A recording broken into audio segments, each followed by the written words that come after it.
Next जो हम शुरू कर रहे हैं वो है ग्रेविटी सिस्टम। तो सिविल 3D के अंदर दो ऑप्शंस होती हैं। सबसे पहले जो है वो ग्रेविटी सिस्टम है।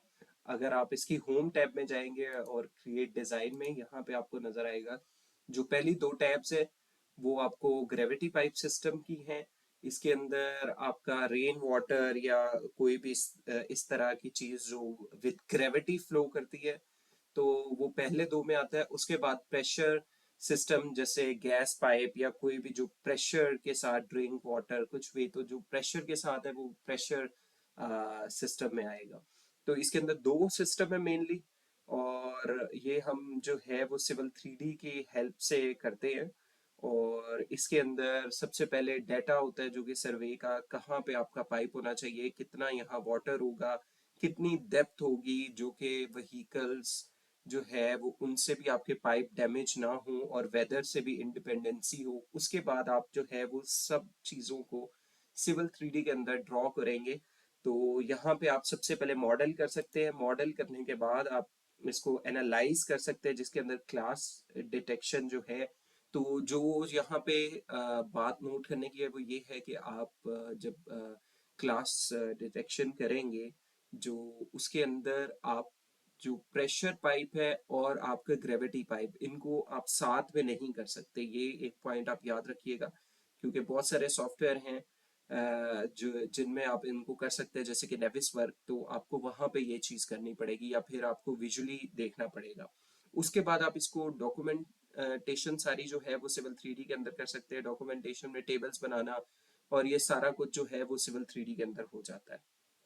तो जो ग्रेविटी सिस्टम है इसके अंदर क्या होता है कि स्ट्रक्चर जो है वो आपका दो चीजों के साथ मिलके बनता है। एक तो स्ट्रक्चर्स और एक पाइप्स। अगर आप जाएंगे प्रोस्पेक्टर में, यहाँ में आपको अलहदा से पाइप नेटवर्क की टैब दिखेगी, उसके नीचे प्रेशर नेटवर्क भी है। तो अगर आप पाइप नेटवर्क को एक्सटेंड करेंगे तो आपको नजर आएगा कि यहाँ पे फॉर एग्जांपल पाइप और स्ट्रक्चर दो चीजों से मिलके जो है वो आपका स्ट्रक्चर बनता है। और ये सारा जो आपका स्ट्रक्चर है ये आप अगर क्रिएट डिजाइन में जाएं तो यहाँ पे आपके पास पार्ट बिल्डर है।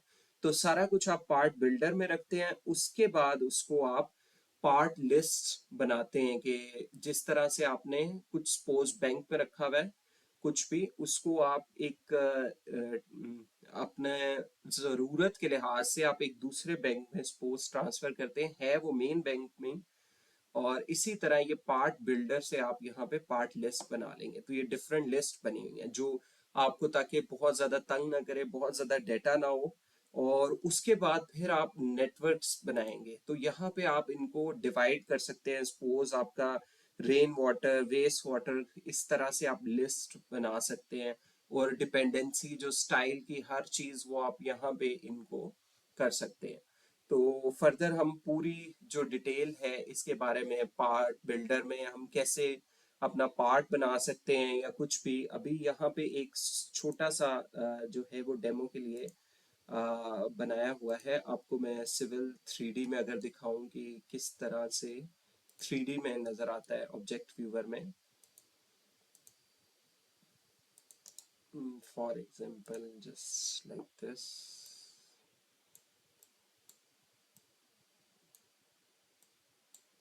तो आपको जो है वो यहाँ पे पाइप स्ट्रक्चर पाइप्स नजर आ रहे हैं जो कि जिनकी डिपेंडेंसी है इनके सरफेस के साथ। तो सरफेस के बारे में हम ऑलरेडी पढ़ चुके हैं। अब हम जो है वो पाइप नेटवर्क के बारे में पढ़ेंगे नेक्स्ट। तो इसके ऊपर आगे आपको सारी वीडियोस मिल जाएंगी कि पार्ट लिस्ट क्या होती है, पाइप रूल्स कैसे डिफाइन करते हैं, स्ट्रक्चर रूल, या फिर पाइप क्रिएट कैसे करते हैं ऑब्जेक्ट से या फिर लेआउट मेथड से, टूल से। उसके बाद फिर डिस्प्ले के स्टाइल सारे, फिर आप इसको स्प्लिट कैसे कर सकते हैं डिफरेंट नेटवर्क में या मर्ज कैसे कर सकते हैं, ये सारी आपको वीडियोस फर्दर इस पे मिल जाएंगी। तो कोई भी क्वेश्चन हो तो आप कमेंट बॉक्स में लिख सकते हैं।